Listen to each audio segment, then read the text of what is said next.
So I'm going to keep this short and not sweet again.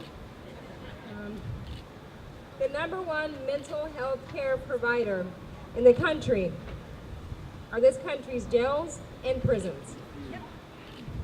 The only universal health care in this country is the death-dealing non-health care that prisoners receive in prisons, where on average, prisoners with long sentences have a reduced life expectancy of 25 years, up to 25 years reduction. That's what our state thinks universal health care looks like. All of this today is connected. Some of you may be from rural Tennessee. If you're not, I encourage you to drive out into rural Tennessee. It's becoming empty. Is this state choosing to invest in small, sustainable farms? No. The only thing that we're investing in rural Tennessee are prisons, private prisons at that, Dollar General, and Walmart. That's what you'll find in rural Tennessee. Over and over again, this state chooses death instead of life.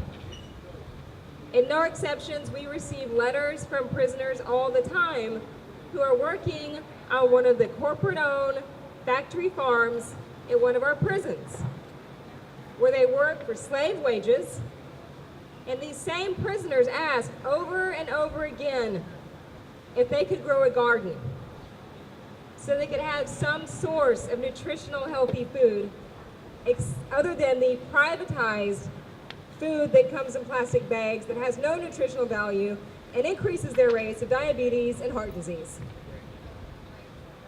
When I was the chaplain at Riverbend, we finally got permission to have a garden. And there was no end to the men on the inside who signed up to work in that garden. And it was small, and they were proud of it, and it was going to supplement their diets, and it was going to be the first time they had had real fresh vegetables in years, decades for some of them. The commissioner visited one day, pointed to the garden, and asked the warden, "What is that?" And he explained it was our garden and how proud the residents were of it. His only response was, "Tear it up now." And the same men who had cared for that garden and planted that garden and were creating life were forced to destroy their creation. Everywhere we look in this state, it chooses death. I'm standing on the steps of a temple dedicated to the god of war. Walk up these steps sometime if you haven't, and look at the statue behind me.